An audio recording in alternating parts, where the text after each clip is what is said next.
큰 병에서 큰 병이 걸렸다가 나은 사람은 그 나은 비결을 전해주고 싶은 그런 마음이 있습니다. 특별히 자기 친척이나 형제가 그러면 더 절실한 마음이 있을 겁니다. 오늘 동족을 향한 바울의 심정이 그렇습니다. 바울은 이방인의 사도로서 세계 복음화를 위한 획을 그은 사람입니다. 바울로 인해서 이 복음의 지형이 바뀝니다. 그런데 안타깝게도 자기 동족 이스라엘이 이 복음을 거절하고 하나님을 대적하는 자리에 서 있습니다. 바울은 동족이 구원을 받기를 간절히 원하는 마음으로 자신이 유대인으로서 괘씸한 그 복음의 가장 중요한 비밀을 이야기하고 있습니다. 두 가지입니다. 먼저 율법의 한계입니다. 그리고 또 하나는 복음의 탁월함입니다. 유대인들은 먼저 율법의 한계를 알아야 됩니다. 율법은 구원의 길이 아닙니다. 구원의 능력이 없습니다. 율법은 구원자를 바라보게 하는 그 역할을 합니다. 죄인됨을 알고 구원자를 바라보게 하는 그것이 율법의 사명입니다. 몽학 선생입니다. 그런데 이 율법의 역할은 그리스도가 올 때까지입니다. 율법이 바라보는 그리스도가 오게 되면 이 율법의 역할은 끝이 나는 겁니다. 오늘 본문은 이것을요, 율법의 마침이라고 이야기합니다. 율법의 마침. 율법이 완성되고 그 사명이 끝났다는 것입니다. 예수님의 구속사역으로 율법은 다 완성되고 폐지되었습니다. 더 이상 율법을 잡을 필요가 없습니다. 이제 우리는 율법의 주인 대신 완성하신 그 예수님만 붙잡으면 되는 것입니다. 이것이 율법과 그리스도의 관계고 우리가 구원받는 방식입니다. 그런데 율법 아래 있는 유대인들이 복음으로 나오는 것이 그리 쉽지 않습니다. 이 바울을 통해서도 우리가 알 수 있습니다.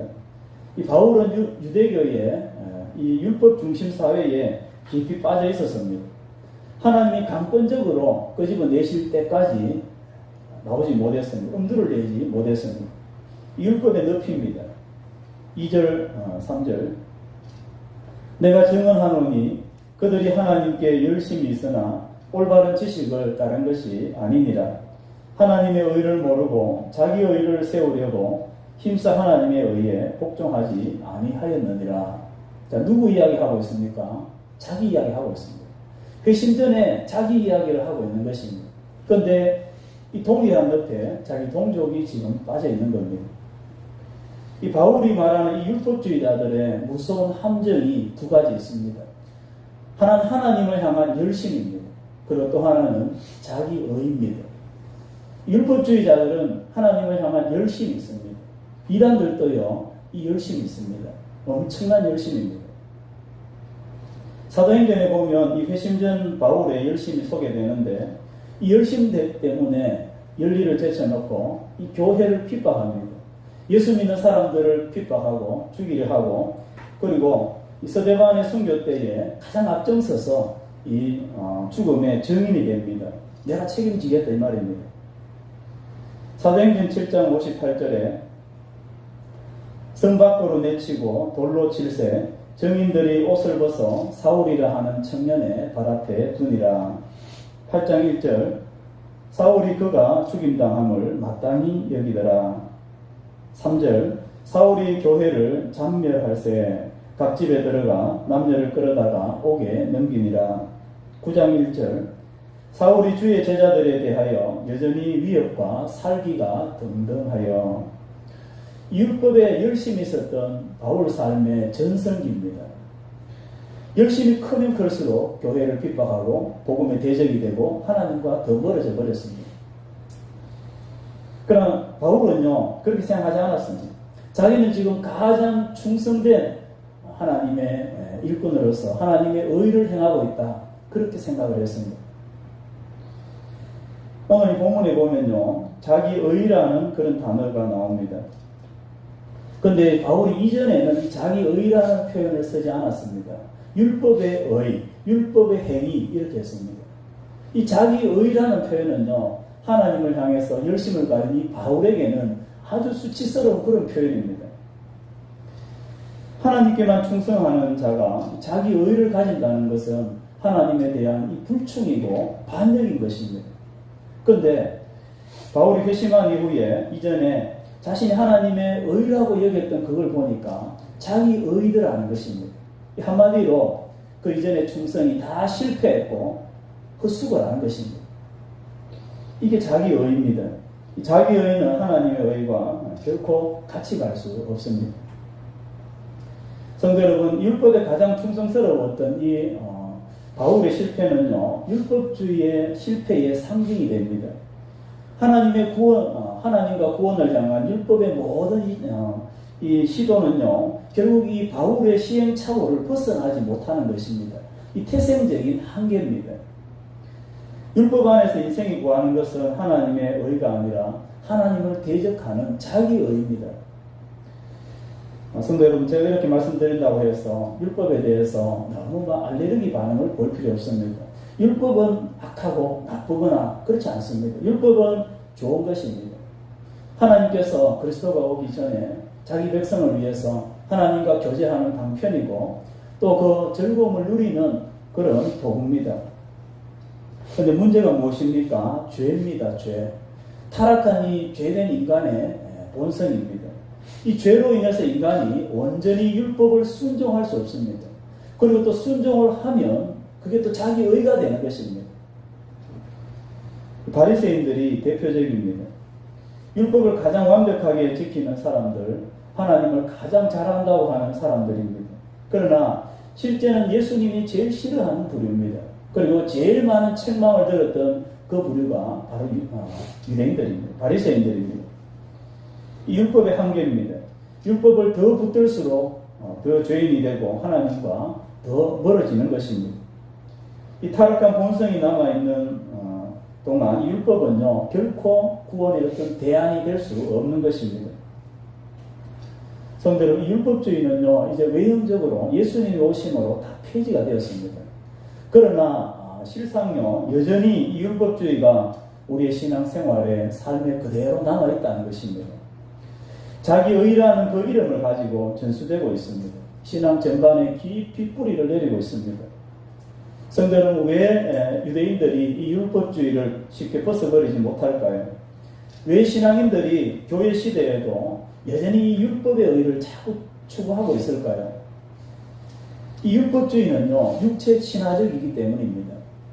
넘겨주시면 육체 친화적입니다. 그리고 율법과 이 육신은요, 축이 잘 맞습니다. 그래서 타락한 인간이 기댈 수 있는 그 틈을 제공합니다. 제자의 삶을 주저하는 신자들이 적당히 양다리 걸칠 수 있는 그런 아늑한 밀실을 제공하는 것입니다. 그래서 사라지지 않습니다. 이 율법주의 안에는요, 타락한 본성의 지배를 받는 이 자기의 강력한 자기의가 버티고 있습니다. 그래서 자기의를 쌓고 또 자기를 신뢰하고 자기 중심으로 살아갑니다. 하나님을 향해서 열심인데 결국 보면 자기 열심을 가지고 있는 것입니다. 그런데 뭐가 잘못됐는지 모릅니다. 뭐가 잘못됐는지 모릅니다. 왜 그렇습니까? 주변에 다 하고 그렇게 하고 있기 때문입니다. 중세시대에 면죄부가 있습니다. 이 면죄부는 돈으로 구원을 사고 파는 것입니다. 지옥 간 사람도 면죄부를 주고 이렇게 사면요, 지옥에 있는 사람을 천국으로 올릴 수 있습니다. 이 하나님의 구원을 농락하는 겁니다. 하나님의 구원을 인간의 장사 노름으로 바꾼 것인데 믿음에 대한 배신이고 하나님을 우롱하는 그런 것입니다. 그런데 이 면죄부가 뭔지를 잘 깨닫지 못하고요. 그리고 아무도 이야기하지 않습니다. 왜요? 그냥 다 그렇게 하니까 그러려니 그렇게 살아가는 겁니다. 성도 여러분, 율법주의의 가장 치명적인 잘못이 뭘까요? 연약함이 뭘까요? 자신입니다. 자신입니다. 자기를 의지하는 것입니다. 자기 중심이 되는 것입니다. 자기 힘으로, 자기 판단으로, 자기 열심으로 행하는 모든 것이 이 율법주의의 이 오류에 빠질 수 있습니다. 세상에서는 이게 별 문제되지 않습니다. 자기 중심으로 사는 거 괜찮습니다. 그런데 믿음에서는요, 이게 죄가 된다는 것입니다. 그런데 이 오류에서 빠져나오기 정말 어려운 것은요, 이 대상이 자신이기 때문입니다. 성도 여러분, 그런데 하나님의 의의 핵심이 무엇입니까? 복음의 핵심이 무엇입니까? 나를 버리는 것입니다. 자신을 버리는 것입니다. 나를 버리고 그리스도를 붙드는 것입니다. 이게 하나님의 의고, 이게 복음이고, 이게 구원입니다. 여기에서 구원이 시작이 됩니다. 나를 버리고 예수를 바라볼 때 하나님의 구원과 이 성화가 일어나는 것입니다. 성도 그런 이 자기 의는요, 얼마나 강력한지 하나님께서 강권하실 때까지 잘 놓지 못합니다. 가장 고상하게 그리고 복잡하게 높은 이런 종교의 금자탑을 인생들은 그렇게 계속 쌓아가는 겁니다. 우리가 아는 종교들을 보면요, 불교를 보면 팔만대장경이 있습니다. 이 팔만대장경 평생 그렇게 막 배우고 익히고 그렇게 해야 되는 것입니다. 인생을 다 보내야 됩니다. 이 구원을 주는 신, 구원을 주는 그런 법도는 이 정도는 돼야, 이 정도 난이도는 있어야 그래도 구원을 주고 구원을 주는 신이 되지 않을까. 이게 인간이 바라보는 종교고 그런 구원관입니다. 인간 삶의 가장 꼭대기에, 철학의 가장 높은 곳에 그래도 이 정도는 돼야 구원이 되지 않을까 그런 겁니다. 그래서 갈수록 어려워지고 복잡하고 힘이 듭니다. 이게 인간의 욕심이 교만이 만들어낸 그런 종교입니다. 그러나 우리의 구원은 어떻습니까? 복음은 어떻습니까? 인간을 가장 낮은 곳으로 끌어내립니다. 가장 낮은 곳으로 끌어내립니다. 그리고 구원에 대해서 아무것도 할 수 없는 무능한 존재로 만듭니다. 왜 그렇습니까? 그래야 구원자를 바라보기 때문입니다. 아무것도 하지 않아도 됩니다. 그러나 모든 구원을 이루신 전능하신 하나님을 믿으면 됩니다. 이게 우리의 구원입니다. 그런데 율법주의는요, 이게 안 됩니다. 이거 싫어합니다. 왜 그렇습니까? 구원이든 뭐든 자신이 들어가야 됩니다. 자신을 빼면 안 됩니다. 하나님도 믿지만 자신도 여전히 거기에 있어야 됩니다. 이게 삶의 이유고 그게 재미이기 때문입니다. 자기 인생, 자기 성화, 자기 구원 모두가 자기가 주도합니다. 그렇게 하면서 능력도 인정받고 성취감도 느끼고 그게 인생의 어떤 신앙의 이유가 되는 것입니다. 그 주변에서 교회 생활 참 재밌다, 신앙생활 참 재밌다 그렇게 하는 사람들이 간혹 있습니다. 그래서 뭐가 그렇게 재밌습니까? 이렇게 물어보면요, 이제 그렇게 재밌고 즐겁다는 그것이 어떤 경건한 하나님과의 교제에서 오는 예배의 그런 즐거움에서 오는 어떤 그런 즐거움이 아닙니다. 보면요, 교회 내에 세속적인 그 일에 대해서 즐거움을 누리는 것입니다. 교회 안에도 세속적인 일이 있습니다. 가장 무서운 그런 영역입니다. 그런 즐거움을 누리는 것입니다. 직분을 가지고 어떤 일을 통솔하거나 인기를 끌고 어떤 프로그램을 잘 마쳤을 때 사람들이 칭찬하거나 이렇게 우러러보는 이것을 즐기는 것입니다. 물론 이런 것도 필요합니다. 필요한데요. 이게 주된 신앙의 즐거움이라 그러면 그 사람은요, 복음의 즐거움이 아니라 이 자기 의를 기반으로 하는 율법적인 그런 즐거움을 가지고 있는 것입니다. 우리는 분별을 해야 됩니다. 그렇지 않으면요, 이 모든 것을 행한 이후에 허무한 것입니다. 남는 것이 아무것도 없습니다. 하나님의 뜻을 따라 순종한 그것만이 열매를 남기게 되는 것입니다. 우리 6절 7절을 같이 읽겠습니다. 6절 7절 시작. 믿음으로 말미암는 의인은 이같이 말하되 네 마음에 누가 하늘에 올라가겠느냐 하지 말라 하니 올라가겠느냐 하면 그리스도를 모셔 내리려는 것이요 혹은 누가 무저갱에 내려가겠느냐 하지 말라 하니 내려가겠느냐 하면 그리스도를 죽은 자 가운데서 모셔 올리려는 것이라. 자, 이게 무슨 말인지 이해가 잘 안 됩니다. 어렵습니다. 쉽게 말하면 그렇습니다. 예수님을 모시러 하늘에 올라가는 겁니다. 그리고 또 예수님을 모시러, 무덤에 있는 예수님을 모시러 또 내려가는 것입니다. 왜 그렇습니까? 구원자가 필요하기 때문입니다. 내게 필요한 구원자를 얻기 위해서 내가 하늘 올라가서 예수님을 모셔오고 또는 내려가서 예수님을 또 끌어올려와서 또 부활하게 하고 나에게 맞는 이 구원자를 얻기 위한 그런 열심입니다. 얼마나 참 무모하고 어찌 보면 엄청난 열심이지만 참 무모한 그런 열심입니다. 이렇게까지 하는 사람이 있는가? 있다는 것입니다. 이 자기 주도형 구원입니다. 율법주의입니다. 이미 예수님께서 다 이루신 구원을 그냥 순종함으로 받아들이면 됩니다. 그렇게 쉬운 것입니다. 그런데 이걸 안 하는 것입니다. 그냥 복음도 하나님의 주권에 순종하면 됩니다. 그런데 율법주의는요, 이 순종이 그렇게 싫은 것입니다. 자기가 들어가야 됩니다. 자기가 나서야 하고 자기 뜻대로 신앙생활을 해야 하는 것입니다. 성도는 많은 성도들이 구원의 길에 서 있지만 하나님의 구원의 방식, 그 신앙생활을 따르지 않습니다. 자기 길을 가는 것입니다. 그럼 하나님의 뜻대로 행한 그 신앙만이 구원을 받습니다. 구원의 신앙은요, 나를 버리는 것입니다. 자신을 버리는 것입니다. 나를 버리고 그리스도를 붙드는 것입니다. 이게 구원의 신앙, 구원받는 신앙입니다. 가장 복되고 완전한 구원입니다. 이 믿음, 이 신앙을 가지고 온전한 구원으로 나아가는 그런 제자의 삶이 되시기를 주의 이름으로 축원합니다. 조금 더 나아가서 바울은 복음의 탁월함을 이야기하고 있습니다. 두 가지입니다. 먼저 복음은 쉽습니다. 복음은 접근하기도 쉽고 이해하기도 쉽고요. 이 복음이 쉽다는 것은 복음의 보편성을 이야기합니다. 누구든지 쉽게 접근하고 쉽게 이해할 수 있습니다. 이것은 모든 인생을 위한 하나님의 그런 배려입니다.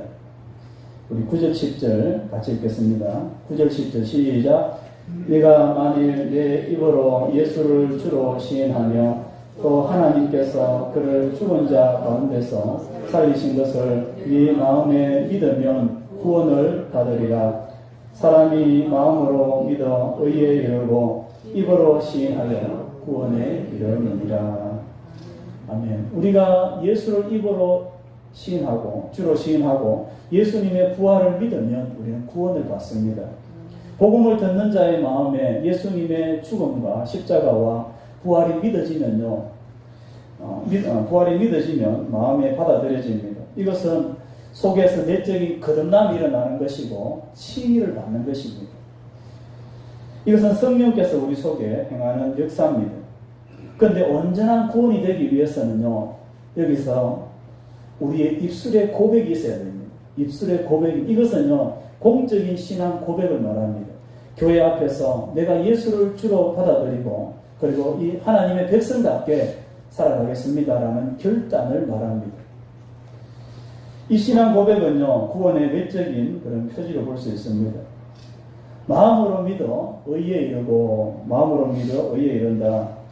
내가 예수님의 대속을 믿을 때에 내 죄가 다 사함을 받습니다. 의로워집니다. 이것이 구원입니다.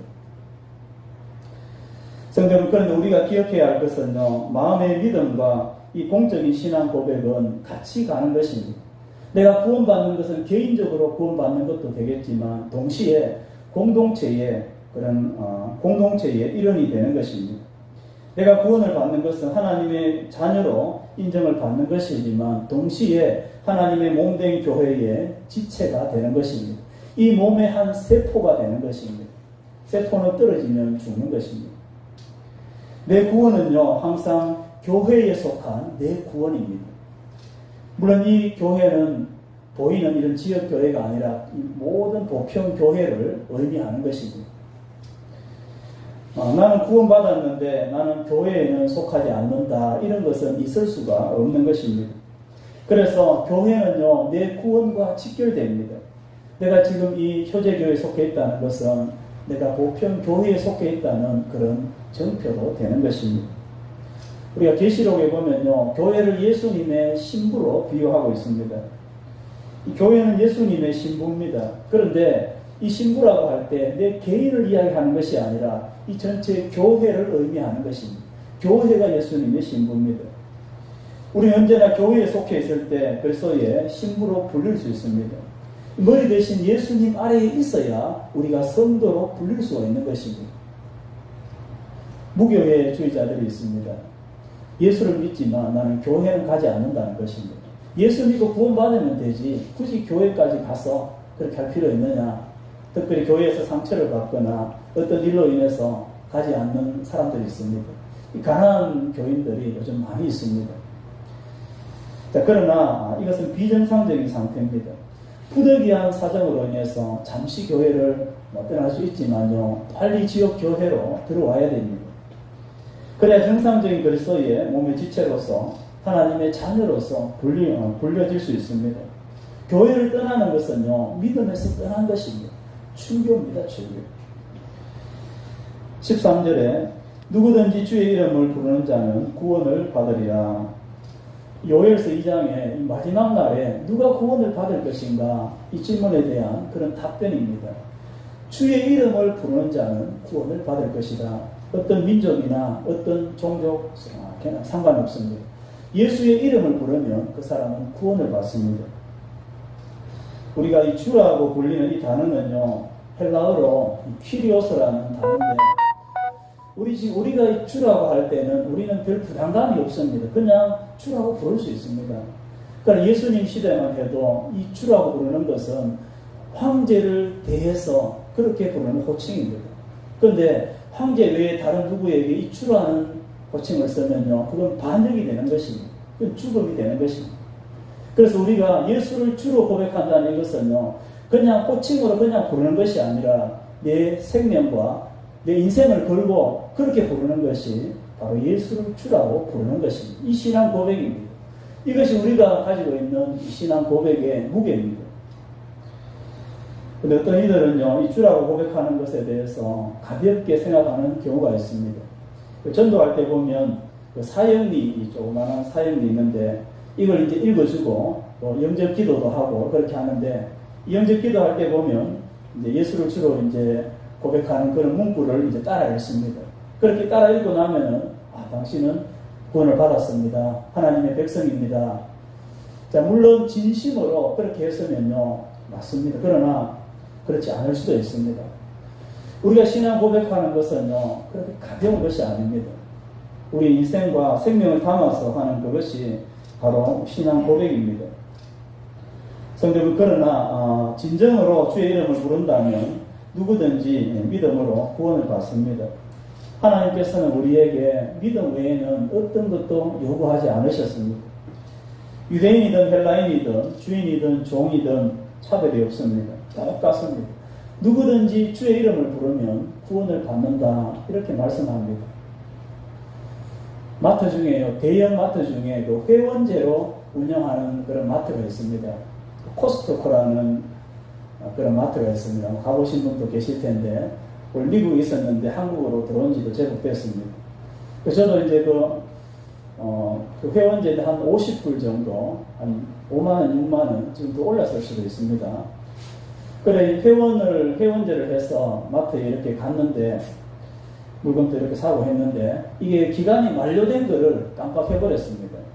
모르고 이제 들어갈 때는 금세 이렇게 점검을 안 해서 들어갔는데, 계산을 할 때 이게 딱 만료된 게 이게 딱 뜨는 거예요. 그래서 갈 수 없습니다. 다시 등록을 하고 회원이 되면은 팔겠습니다.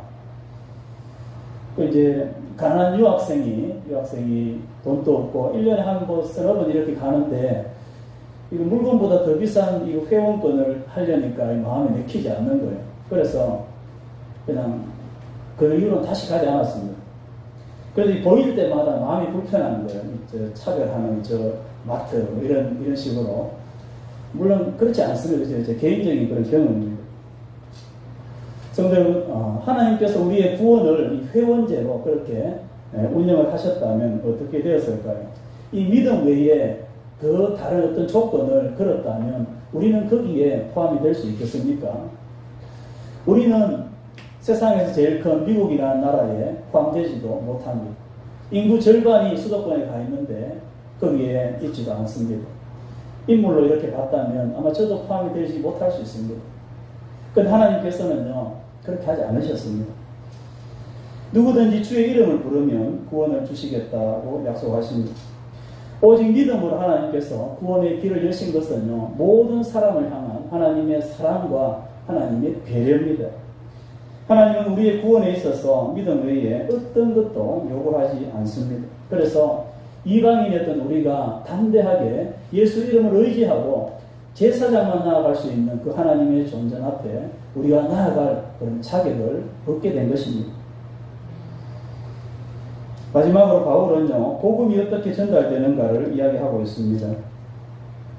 14절, 15절 우리 같이 읽겠습니다. 시작. 그런저 그들이 믿지 아니하는 이를 어찌 부르리요 듣지도 못한 이를 어찌 믿으리요 전파하는 이가 없이 어찌 들으리요 보내심을 받지 아니하였으면 어찌 전파하리요 기록된 바 좋은 소식을 전하는 자들의 발이여 함과 같으니라. 성도는 복음은 이 전도의 미련함으로 열매를 맺습니다. 복음이 아무리 좋은 것이지만 스스로 열매를 맺지 못합니다. 전하는 자가 있어야 듣는 자가 있습니다. 열매를 맺습니다. 이 구원이 발생하는 과정입니다. 이것은요, 스스로 구원에 이룰 수 없다는 것입니다. 외부의 도움이 필요합니다. 성도 사람은요, 자기 의에 갇혀 있습니다. 자기 세상에 갇혀 있습니다.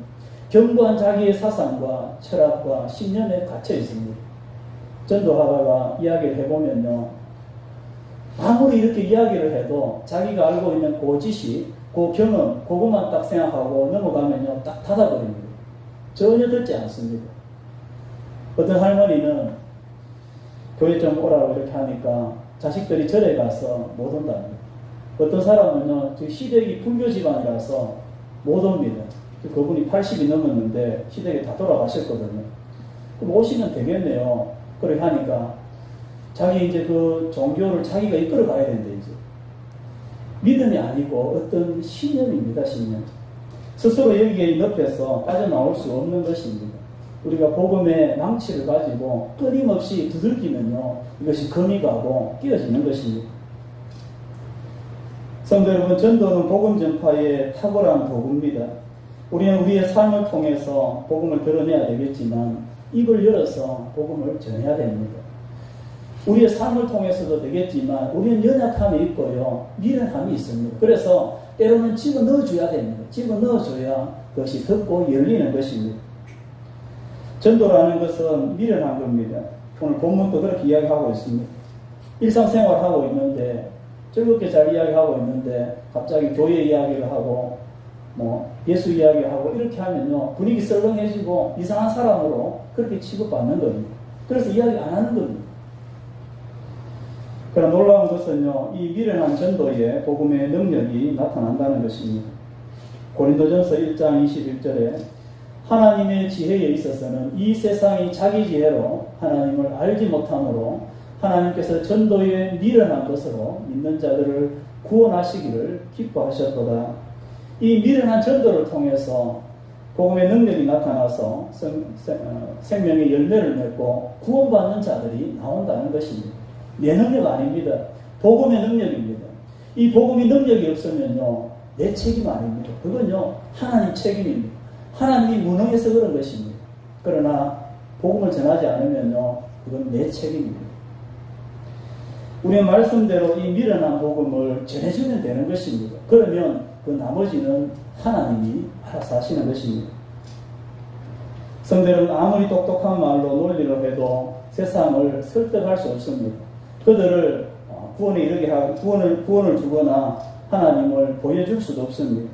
그러나 순종하는 우리의 이 복음, 미련한 전도를 통해서 우리 하나님께서 한 인생을 구원하는 그 놀라운 능력을 우리는 보게 될 것입니다. 우리에게 주신 이 구원의 일에 감사하고 우리의 삶으로 입으로 예수를 주라고 시인하는 그런 복된 삶이 되시기를 주의 이름으로 축원합니다.